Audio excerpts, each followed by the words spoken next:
अस्सलामुअलैकुम। ये कहानी जो मैं लिख रहा हूँ ये मेरी ज़िंदगी की पहली और आखिरी रात की शिफ्ट थी। इस रात के बाद मैंने कसम खा ली थी कि रात को टैक्सी नहीं चलाऊँगा कभी, चाहे कितने भी पैसे मिलें। मेरा नाम सजाद है, कराची में रहता हूँ, गुलशन इकबाल में। टैक्सी चलाता था दिन रात, अब मैं सिर्फ दिन में चलाता हूँ। मगर वो एक रात जो मैंने चलाई थी वो मेरी ज़िंदगी का वो हिस्सा है जो मैं कभी भूल नहीं सकता। ये 2022 की बात है। मैंने नई नई गाड़ी ली थी, करीम और इनड्राइव पर चलाना शुरू किया था और दिन की कमाई कम थी। एक दोस्त ने कहा कि रात को चलाओ, ज़्यादा पैसे मिलते हैं, लोग ज़्यादा पैसे दे भी देते हैं रात की टैक्सी में। मैंने सोचा ट्राई कर लेता हूँ। पहली बार रात को शिफ्ट करने का फ़ैसला किया। काश ना करता। रात को 11 बजे निकला और गुलशन से शुरू हुआ। पहले 2-3 सवारियाँ नॉर्मल मिली, पास की जगह उतारी, ठीक पैसे मिले, खुशी हुई और सोचा रात का काम अच्छा है। करीब 1 बजे एक ऐप बुकिंग आई।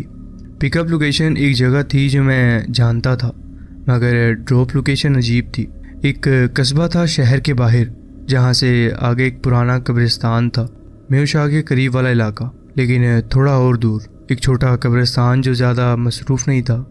ऐप ने एड्रेस दिया था, मैंने एक्सेप्ट की थी। पैसे अच्छे थे और रात थी, ना करना क्या था। आराम से जाता और आराम से वापस आ जाता। पिकअप पॉइंट पर गया, एक औरत खड़ी हुई थी वहाँ पर, करीब 40 साल की। अबाया पहना हुआ था, चेहरा ज़्यादा दिख नहीं रहा था मगर नॉर्मल लगी। गाड़ी में बैठी, सलाम मैंने किया। सलाम उसने कहा। आवाज़ सीधी थी और मैंने गाड़ी स्टार्ट की। पहले 10 मिनट बिल्कुल नॉर्मल थे। वो खिड़की से बाहर देख रही थी, मैं रोड देख रहा था। मैंने ऐप में देखा तो 20 मिनट का रास्ता था। मैंने फॉलो किया उसे। करीब आधे रास्ते में जब शहर की रोशनियाँ पीछे रह गईं और रास्ता वीरान होने लगा, उसने बात की एक, भाई आप पहली बार रात को चला रहे हो क्या ये टैक्सी? मैं थोड़ा हैरान हुआ और उससे पूछा, आपको कैसे पता चला? बस पता चल जाता है, उसने कहा, और फिर कुछ नहीं बोला। ये सवाल अजीब था। मैंने सोचा शायद उसने मेरी घबराहट नोटिस की होगी। नया ड्राइवर था, थोड़ी टेंशन थी, ज़्यादा नहीं सोचा। रास्ता और वीरान होता गया और खुले मैदान दोनों तरफ आते गए। कोई रोशनी नहीं थी, सिर्फ गाड़ी की हेडलाइट्स थी। ऐप का रास्ता सीधा था, मैं फॉलो कर रहा था। मगर एक जगह आई जहां बाउंड्री वॉल दिखाई। लंबी पुरानी दीवार के पीछे अंधेरों में कब्रें दिख रही थीं। कब्रिस्तान यहाँ से आगे है, सवारी ने कहा। पहली बार बिना पूछे कुछ नहीं बोला था। मैंने आगे देखा, ऐप का ड्रॉप पॉइंट कब्रिस्तान की दीवार के बिल्कुल साथ दिख रहा था। यहाँ कोई घर है? मैंने पूछा उससे। बस चलिए ना, उसने यही कहा मुझे। गाड़ी रोकी जहाँ ऐप ने बताया था। बाउंड्री वॉल के साथ एक खाली जगह थी, कोई घर, कोई रोशनी नहीं थी, सिर्फ दीवार, सिर्फ अंधेरा और दीवार के उस पार कब्रिस्तान। यहाँ मैंने पूछा।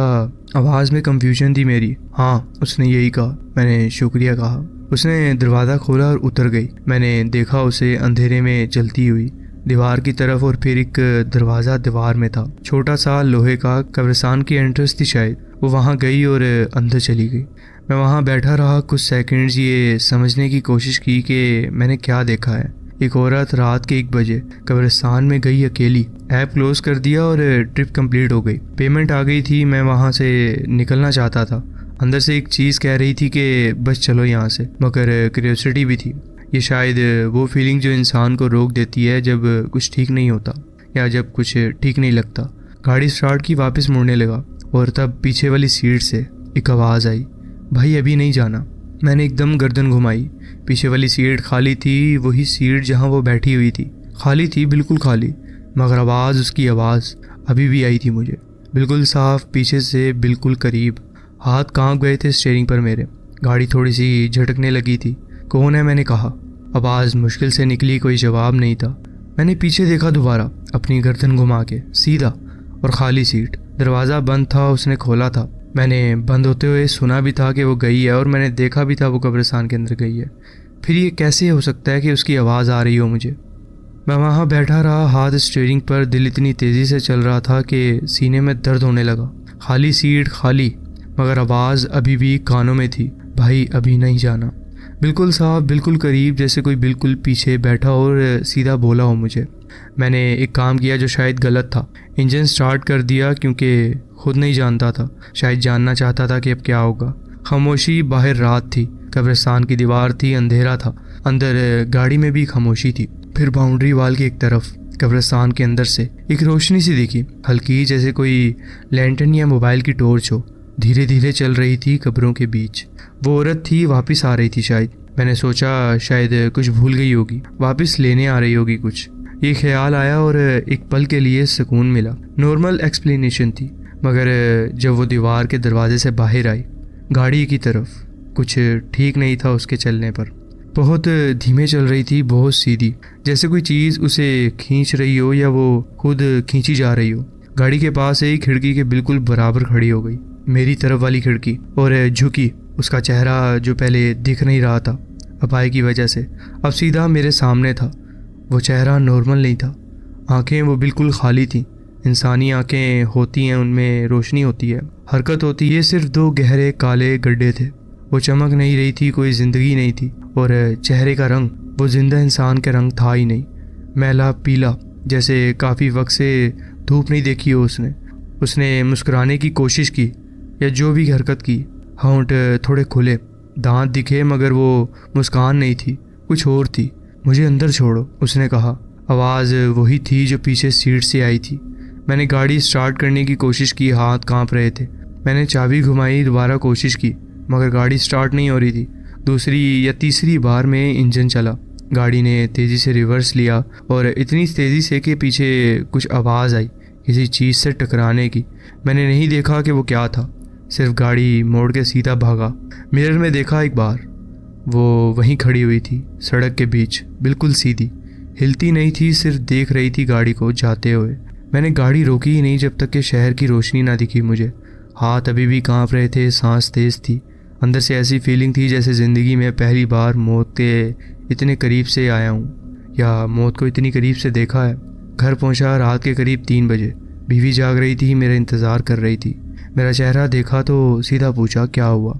मैंने उसे पहले तो कुछ नहीं बताया, बस पानी पिया, बैठ गया और कुछ देर चुप रहा। फिर पूरी बात बताई। उसने सुना चुपचाप। जब मैंने अपनी बात पूरी की तो उसने कहा, तुम दोबारा रात को नहीं जाओगे। मैंने सर हिला दिया और कहा, पक्का, रात की शिफ्ट अब मैं नहीं करता। सुबह नींद कम आई, मगर कुछ घंटे सो लिया। मैंने ऐप चेक की, ट्रिप हिस्ट्री में गया, वो रात की राइड ढूंढी। सवारी का नाम वहाँ था, रुखसाना। रेटिंग थी 4.2। फ़ोटो थी प्रोफाइल में, मगर वो फ़ोटो देख के मैं एकदम रुक गया। फ़ोटो में जो चेहरा था वो वैसा नहीं था जैसा गाड़ी में दिख रहा था। ये एक नॉर्मल औरत थी, मुस्कुरा रही थी फ़ोटो में, ज़िंदगी से भरी हुई। मगर जो गाड़ी में बैठी थी, जो दीवार के पास खड़ी हुई थी, ये वो नहीं थी। ये थी, मगर बिल्कुल अलग हालत में थी। मैंने फ़ोन नंबर देखा जो प्रोफाइल में था, कॉल की और वो फ़ोन नंबर बंद था। दोस्त को बताया, वही जिसने रात की शिफ्ट का आइडिया दिया था। उसने सुना, चुप रहा, फिर कहा, यार वो इलाका जहाँ तू गया था मुझे याद है, किसी ने बताया था एक बार मुझे। मैंने पूछा उससे क्या। कुछ साल पहले एक औरत थी जो उस कब्रिस्तान के करीब रहती थी। अकेली रहती थी, शौहर मर चुका था, कोई बच्चे नहीं थे। एक रात घर में अकेली थी, कुछ हुआ एक्सीडेंट या बीमारी, पता नहीं, वो नहीं बची। काफ़ी दिन बाद मिली थी उस घर से अकेली मरी हुई। ये सुन के मैं काफ़ी देर खामोश था। कहते हैं दोस्त ने कहा कि वो अभी भी उस इलाके में है, रात को सवारी बनती है, गाड़ी में बैठती है और जो भी उसे उठाता है। मैंने उसे पूछा क्या। कुछ ज़्यादा तो नहीं पता, बस इतना पता है कि जो भी उसे लेके जाता है वो दोबारा रात को गाड़ी नहीं चलाता। मैंने ऐप को कंप्लेंट भी किया। मैंने बताया कि ये सवारी रुखसाना राइड में कुछ अजीब होता है। कस्टमर सपोर्ट ने सिर्फ इतना जवाब दिया, हम इस सवारी का रिकॉर्ड चेक कर रहे हैं। अभी तक हमें कोई ऐसा यूज़र नहीं मिला जो अपने मेंशन किया हो। मतलब ऐप में भी कोई रिकॉर्ड नहीं था असल में, सिर्फ वो रात थी जब मैंने देखा। जब बुकिंग आई, जब वो गाड़ी में थी, उसके बाद सिस्टम से खुद ही गायब हो गई। आज मैं दिन को टैक्सी चलाता हूँ, रात को कभी नहीं। चाहे रात को कितने भी अच्छे पैसे मिलते हों, चाहे कितनी भी ज़रूरत हो, रात के बाद गाड़ी घर में खड़ी कर देता हूँ बस। बीवी ने एक बार पूछा था, इतना डर गए थे क्या उस रात? मैंने कहा, डर नहीं, ये समझ आ गया कि कुछ चीज़ें पैसों से ज़्यादा इम्पोर्टेंट होती हैं। ज़िंदगी उनमें से एक है। कभी कभी रात को नींद नहीं आती तो उसकी आंखें याद आती हैं, वो खाली बेजान आंखें जो गाड़ी की खिड़की के पास थीं। वो आवाज़, मुझे अंदर छोड़ो, वो आज भी कानों में गूंजती हैं कभी कभी। और वो बाउंड्री वाल कब्रिस्तान की, मैं आज भी दिन में भी उस रास्ते से गुजरता ही नहीं हूँ। कुछ रास्ते होते हैं जो सिर्फ रास्ते नहीं होते, कुछ जगहें होती हैं जो सिर्फ अपना हिसाब रखती हैं। और मैं बच गया था उस रात, मगर हर कोई नहीं बचता। खैर, ये था मेरा एक वाक़या जो मैं आपके साथ शेयर करना चाहता था। ये बहुत बहुत शुक्रिया, आपने अपनी कहानी हमारे साथ शेयर की। बढ़ते हैं अपनी नेक्स्ट स्टोरी की तरफ। अस्सलाम वालेकुम दोस्तों, ये वाक़या हमें एक कराची में रहने वाले भाई ने भेजा है जो कि अब इस वक्त कनाडा में रहते हैं। हमारे भाई का नाम रिजवान है। वो लिखते हैं, मुझे कनाडा में रहते हुए तकरीबन 30 साल हो गए हैं। ये वाक़या 90s का है जब मुझे एक हॉस्पिटल में मोर्टरी अटेंडेंट की जॉब मिली थी। मेरा काम था मुर्दा खाना के रिकॉर्ड संभालना। पहले दिन काफ़ी अजीब था। मैं बेसमेंट में मौजूद मुर्दा खाना के बाहर इंतज़ार कर रहा था। मुझे बताया गया था कि एक शख्स आएगा जो मुझे काम के बारे में गाइड करेगा। बेसमेंट की सेटिंग ही क्रीपी थी। हल्का सा अंधेरा रहता था और सब लाइट्स दिन भर ऑन रहती थी। तो मैं वहाँ खड़ा था और जब एक शख्स आया और मुझे अंदर आके टूर करवाया, हर चीज़ समझाकर वो चला गया। थोड़ी ही देर के बाद एक और शख्स आया। ये शख्स इंडियन लग रहा था। उसने देर से आने की माजरत की और कहा कि वो मुझे काम समझाने के लिए अपॉइंटमेंट किया गया है। मुझे बहुत अजीब लगा तो मैंने कहा, मुझे तो सब समझा दिया गया है, एक शख्स पहले ही मुझे गाइड कर गया। ये सुनकर उस शख्स ने हल्के से मुस्कुराते हुए एक बॉडी स्टोरेज यूनिट खोला और पूछा, क्या वो शख्स ये तो नहीं था? जब मैंने बॉडी देखी तो मेरी सांसें अटक गई। वो मुर्दा उसी शख्स का था जो थोड़ी देर पहले मुझे अंदर का टूर देकर गया था। मेरा दिल बंद होने लगा। उस शख्स ने मुझे बताया, यहाँ ऐसी चीज़ें आम हैं, अपना ख्याल रखें। मुझे अक्सर मुर्दा खाने में आवाज़ें सुनाई देती थीं, जैसे कोई लोग बात कर रहे हों। कभी मुझे मेरे नाम से पुकारा जाता। एक दिन जब मैं ड्यूटी पर था, एक बूढ़ा आदमी और औरत एक पुलिस ऑफिसर के साथ आए। उनके साथ एक स्टाफ मेंबर भी था जो हॉस्पिटल का आईडी कार्ड पहने हुए था। उन्होंने कहा कि वो एक डेड बॉडी की पहचान करने आए हैं। मैं उन्हें डेड बॉडीज़ दिखाने ले गया जब एंट्रेंस के पास रखा टेलीफोन अचानक बजने लगा। मैं फ़ोन उठाने गया, लेकिन जब तक मैं फ़ोन के पास पहुंचा, रिंग ट्यून बंद हो चुकी थी। जब वापस घूमा तो वो सब लोग गायब थे। उस मुर्दा खाने का सिर्फ एक ही डोर था, लेकिन वो लोग बिना गुजरे कैसे चले गए? मेरा खून जैसे जम ही गया हो। ये सब चीज़ें मुझे परेशान करने लगी थीं।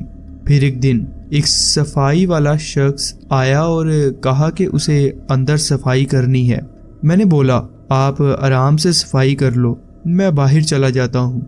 मैं कुछ देर बाद उसके पास गया, लेकिन जब मैं अंदर गया तो अंदर कोई था ही नहीं।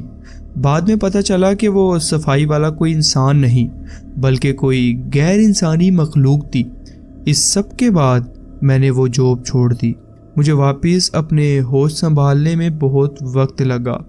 ये मेरी ज़िंदगी का सबसे डरावना एक्सपीरियंस था। जब भी ये याद करता हूँ मेरे रोंगटे खड़े हो जाते हैं।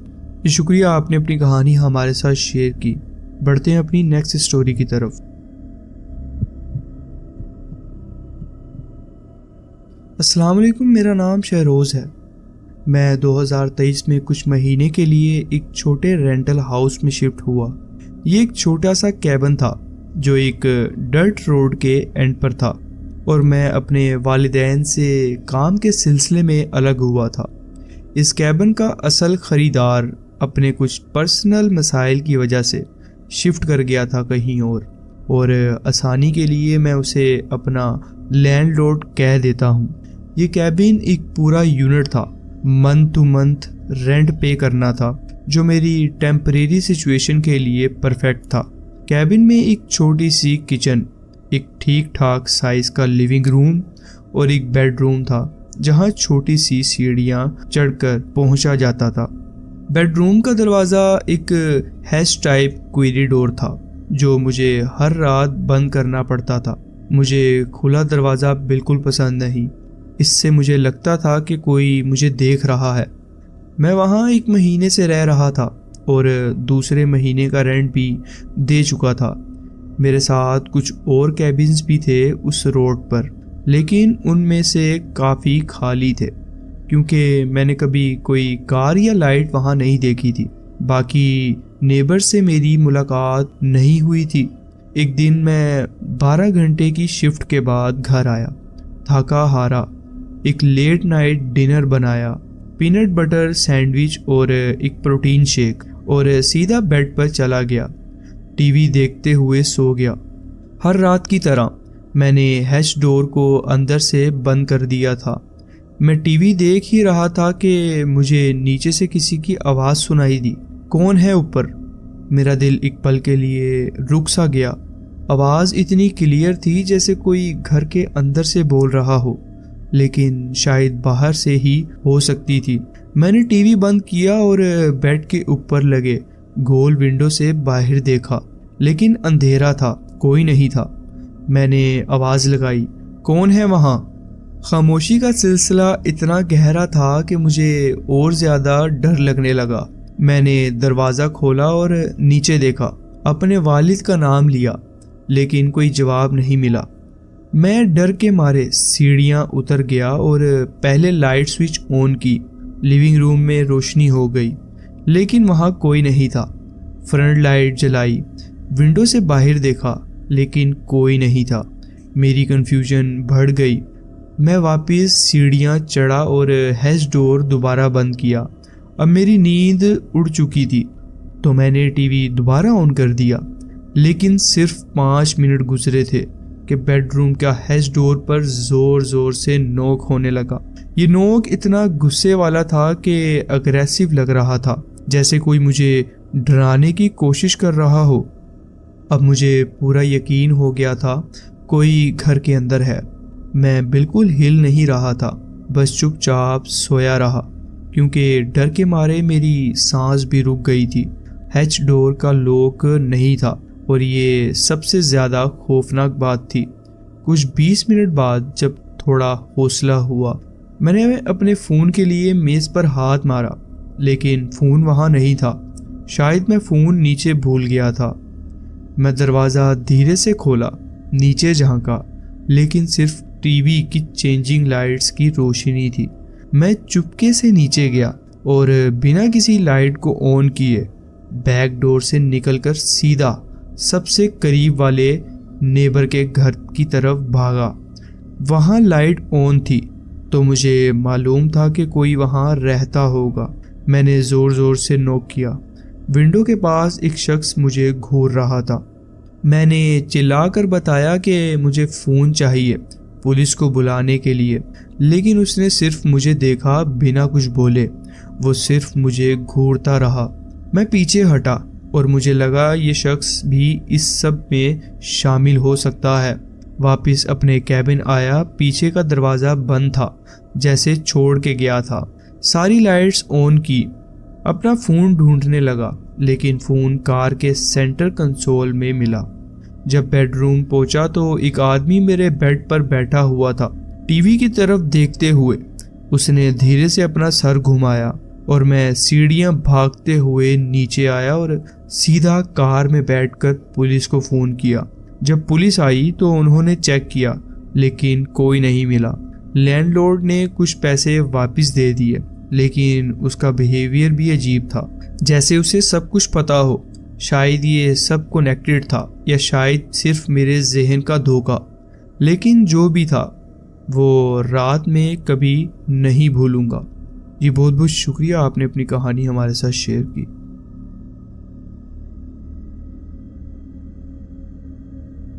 तो जी फ्रेंड्स, ये थी आज की स्टोरीज़। आप कमेंट्स में ज़रूर बताएं कि आपको ये स्टोरीज़ कैसी लगी। अगर आपको ये स्टोरीज़ अच्छी लगी हो तो वीडियो को ज़रूर लाइक कीजिए और चैनल को ज़रूर सब्सक्राइब कीजिए और बेल आइकन को ज़रूर प्रेस कर लीजिए, ताकि आगे आने वाली कहानियाँ वीडियोज़ आपसे मिस ना हो। अपना ख्याल रखें और मिलते हैं नेक्स्ट वीडियो में। अल्लाह हाफिज़।